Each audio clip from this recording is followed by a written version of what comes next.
आदित्य आणि सायली एक साधं पण समंजस कपल. दोघंही मुंबईत नोकरी करत होते. आदित्य एका मल्टीनॅशनल कंपनीत IT इंजिनियर, तर सायली एका मीडियाच्या ऑफिसमध्ये कंटेंट रायटर. दोघांचं प्रेम कॉलेजपासून सुरू झालं होतं आणि लग्नानंतर त्याने ठरवलं होतं की स्वप्न पूर्ण करतानाही मन जपायचं. मुंबईचं आयुष्य वेगवान होतं. सकाळी 7ला उठून रात्री 9ला घरी यायचं. दररोज गर्दीत जीव कोंडलेला वाटायचा. काही वर्षे नोकरी केल्यानंतर त्यांना जाणवलं की हे जीवन म्हणजे एक रुटीन आहे, आयुष्य नाही. सायली एका संध्याकाळी म्हणाली, "आदित्य, आपल्याला खरंच असंच जगायचं आहे का? की आपलं काहीतरी वेगळं स्वप्न असायला हवं?" आदित्य काही क्षण गप्प राहिला. मग हसून म्हणाला, "सायली, चल गावाला जाऊ. आपला जुना वाडा अजून तसाच आहे. आपलं काहीतरी सुरू करूया." आदित्य आणि सायली दोघांनी नोकरी सोडली. मित्र-मैत्रिणींनी त्यांना वेडं ठरवलं. गावात कोण राहतं आजकाल? आणि तिकडे करता काय तुम्ही? पण दोघांचं मन ठाम होतं. हे दोघं कोकणातल्या त्यांच्या वाड्यात राहायला गेले. झाडांनी वेढलेलं घर, मागच्या अंगणात बाभळी, पेरू, वेलींवर मोगरा.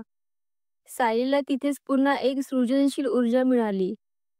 त्यांनी ठरवलं, आपण गावचं खरं चित्र जगाला दाखवायचं. सायलीने एका जुन्या मोबाईलवरून गावातले काही व्हिडिओ रेकॉर्ड करायला सुरुवात केली. पहिला व्हिडिओ होता गावातली सकाळ, पक्ष्यांचं गाणं आणि सायलीची चहा रेसिपी. आदित्यने थोडं एडिट करून यूट्यूबवर टाकलं. नाव ठेवलं आदित्य अँड सायली आपल्या गोष्टी. पहिल्या काही दिवसांत फारसा प्रतिसाद नव्हता, पण ते दोघं दररोज नवा व्हिडिओ टाकायचे. गावच्या बायका भाकरी कशा थापतात, तुळशीचे लग्न, नवीन सेंद्रिय शेतीचा प्रयोग, सायलीचं गावातलं वाचनालय. हळूहळू त्यांची व्हिडिओ व्हायरल होऊ लागले. लोकांना तो सच्चेपणा भावला. एका महिन्यात त्यांचे 5,000 सबस्क्रायबर्स झाले. त्यांच्या शेतीवरच्या प्रयोगांवरून शेतकऱ्यांनी त्यांच्याशी संपर्क साधायला सुरुवात केली. आदित्यने एक सिरीज सुरू केली, नव्या पिढीसाठी सेंद्रिय शेती. सायली दर रविवारी एक गोष्टीचं पान काढायची. गावातल्या आजीबाईंशी संवाद, जुन्या गोष्टी, फळाच्या आठवणी. एका दिवशी त्यांना मुंबईहून फोन आला, "आम्ही तुम्हाला एक वेब सिरीज ऑफर करू इच्छितो." पण त्यांनी नम्रपणे नकार दिला. "आमचं स्वप्न इथेच आहे. आम्ही हे गाव जागवायचं ठरवलं आहे." तरी सगळं सोपं नव्हतं. काही गावकऱ्यांना त्यांच्या व्हिडिओंची टवाळी वाटायची. काही जण म्हणायची, "हे यूट्यूबवाले तर नाव खराब करतायत." एकदा त्यांच्या एका व्हिडिओवरून वाद झाला, पण त्यांनी संयमाने त्याचं उत्तर दिलं, "आपण इथे कोणाचं वाईट नाही करत, तर गावाच्या संस्कृतीचा सन्मान करत आहोत." हळूहळू लोकांचं मन बदलायला लागलं. गावातल्या तरुणांनी त्यांच्यासोबत व्हिडिओ बनवायला सुरुवात केली. एका वर्षात त्यांचे 2 लाख सबस्क्रायबर्स झाले. यूट्यूबवरून त्यांना कमाई सुरू झाली.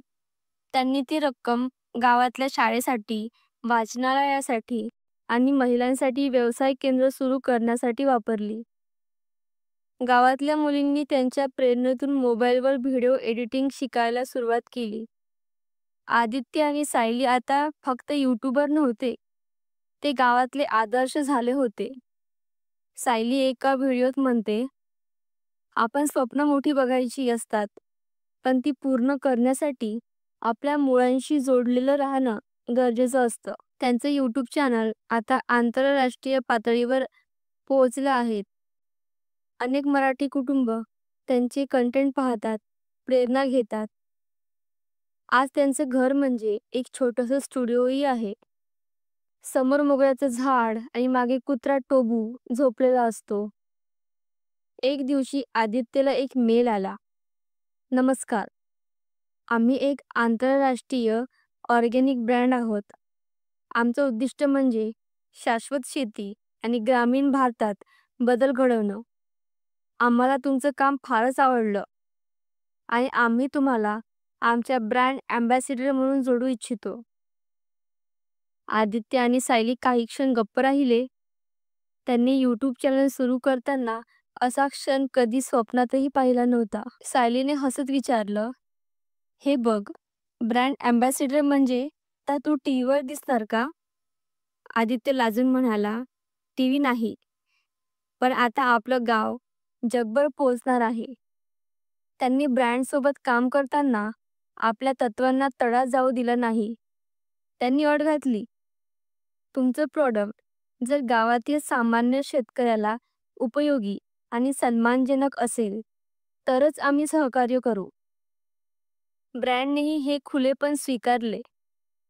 या सहकार्यामुळे त्यांच्या यूट्यूब चॅनलचा प्रामाणिकपणा वाढला. अनेक तरुण शेतकरी त्यांच्या मार्गदर्शनाने स्वतःचे यूट्यूब चॅनल सुरू करू लागले. गावातील उत्पादनांना डिजिटल बाजारपेठ मिळाली.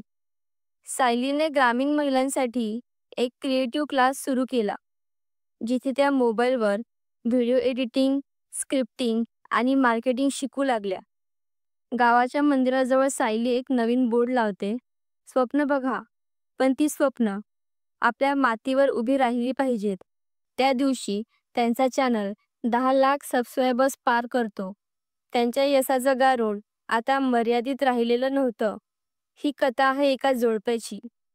त्यांनी केवळ यूट्यूब स्टार न बनता गावाची ओळख, ग्रामीण भारताची ताकद आणि सर्जनशीलतेचा खरा अर्थ जगाला दाखवला. आता आदित्य एका आंतरराष्ट्रीय ब्रँडचा चेहरा आहे, पण त्याची खरी ओळख गावाचा शेतकरी म्हणूनच राहते. थँक्यू.